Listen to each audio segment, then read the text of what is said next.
I was looking at him, but I tried not to let him see that I was looking at him. It was the 6th hour, and the sun was cruelly hot. It was always hot when I went to the well for water. I could not go when the other women went in the morning. I would see them from my doorway, all in a bunch, talking and jabbering and laughing as they went to draw water from Jacob's well.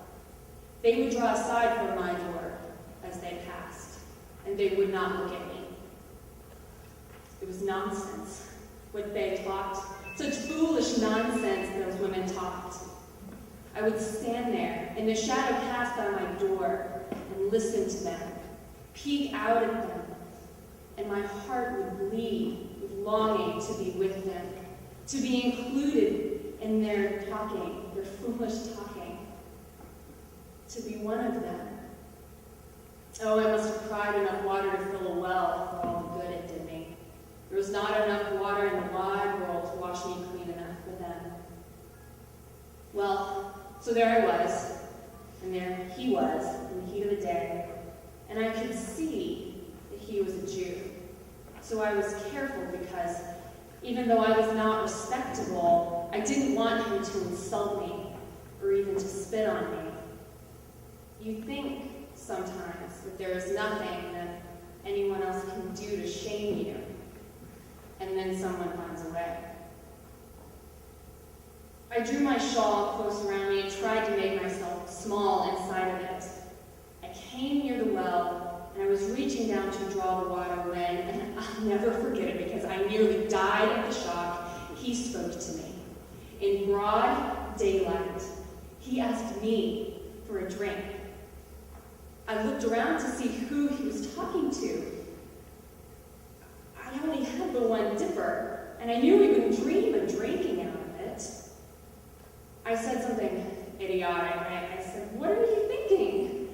Did he propose to put his lips where my unclean Samaritan lips had rested?" I was afraid. My throat was so dry I could hardly force the words past my lips.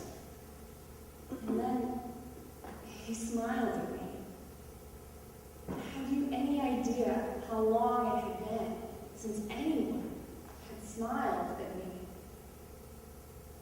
And then he said that if I knew who I was talking to, I would have asked him for a drink, and that he would give me water that was alive. I stood there in the cruel, hot sun, my throat aching, my eyes dry from too many tears shed, and he talked about the water that was alive.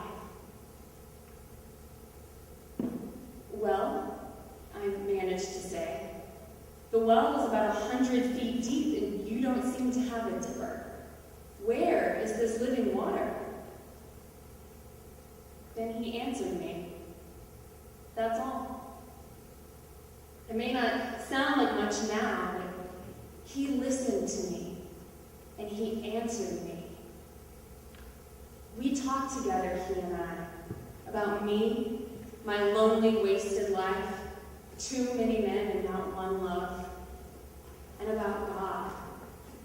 And somehow, God didn't feel so remote up there on his holy mountain, or in Jerusalem, depending on who you're talking to.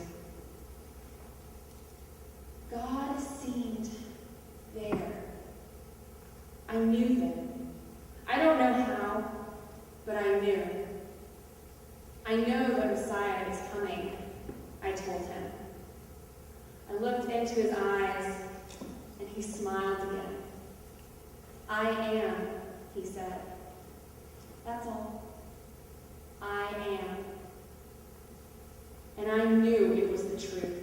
The truth that poured out around me like a fountain in the desert, like a river, like a never-ending stream. So I put down my jug and I ran back to my village, because when you have found something so wonderful as water that is alive, well, you want to share it, don't you? And you know, they listened to me. They went to see him and to hear him. They listened to me. I still have to go to Jacob's well every day for water, but now I go with the others, and we all talk, silly, nonsense talk, and we laugh. Sometimes we talk about that other water, that spring in what was the desert of our souls, that water that is alive.